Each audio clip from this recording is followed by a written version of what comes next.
Passing and screening away is one of the best ways to create flow in your offense.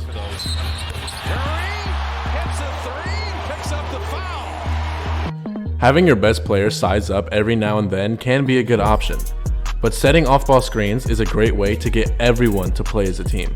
Yeah! Good tonight. Dallas desperate to put one in the win column. Here's Eric Gordon, and that three ball is good. He did there. Good kick out by Tillman. Cooking your defender without the ball and having a screen can be much easier. And now that opportunity might create one for others. And now everyone has a purpose. Everyone's passing and cutting and attacking closeouts.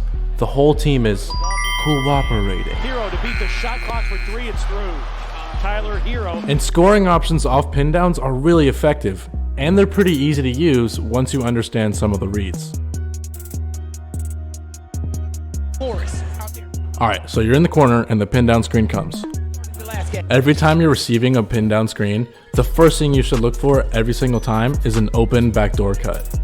When your primary defender jumps the screen early, like you see Kawhi doing here, this is the cue to backdoor.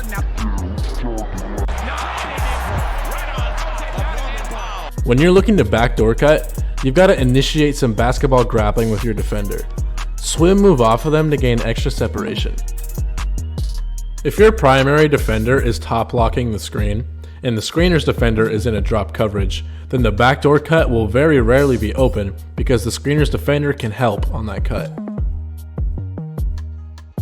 If they do switch, you can look to exploit that mismatch. But if the team is switchable, it's a tough coverage to face. Oftentimes the defense is going to be reluctant to switch and they'll leave the screener open. This is a great option if your screener can shoot, but traditionally that's not the case. So when that pin down comes and your defender top locks, the first thing you have to think of every single time is, can I backdoor? In this case, I don't know. It looks like Sabonis has already scoped that out. And your big can't shoot, so when you cut, Sabonis can help on that cut and then come back to defend Looney after. So when all of your other options are depleted, you've got to fight through and use that screen.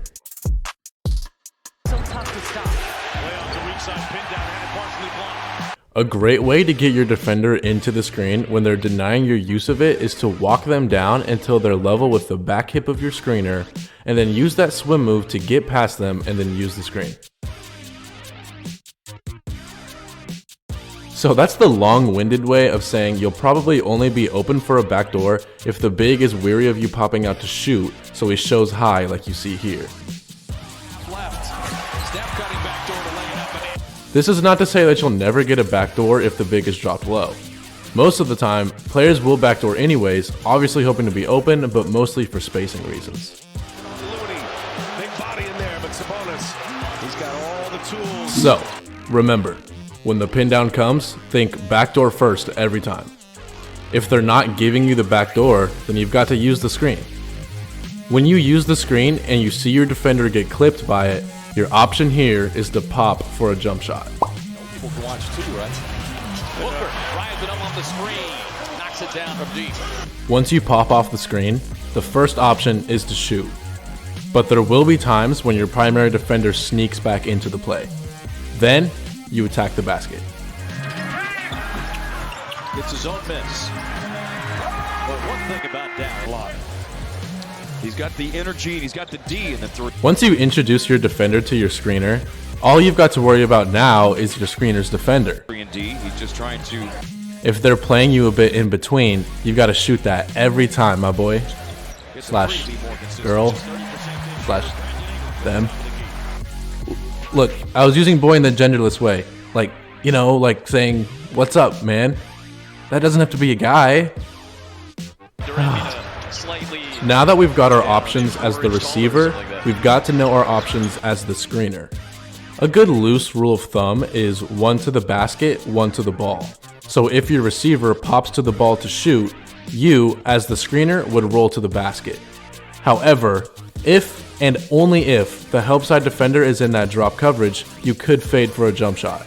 I wouldn't get in the habit of fading every time though, because the roll puts more pressure on the defense. 3% shooter. Max Strus knocking in his fifth. Oftentimes on these pop cuts, the screener's defender won't want to give up the 3, and so he'll switch. Every time they switch, your screener has to slip to the basket. 12 in the Western Conference.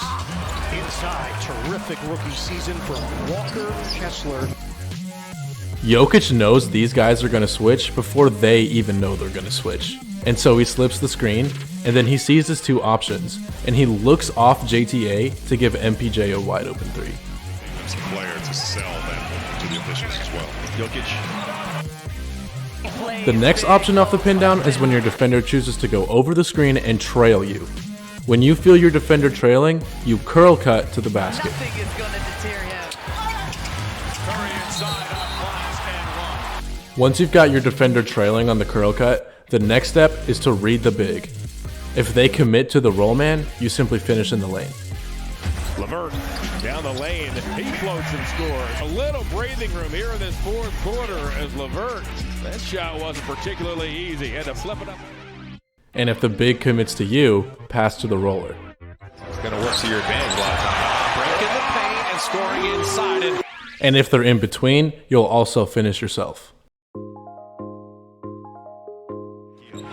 Drives inside, floater, 2 bounces and gone. And then sometimes there might be some help and rotations.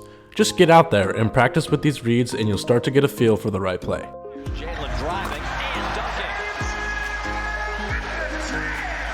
And for the screener, this kind of turns into a pick and roll.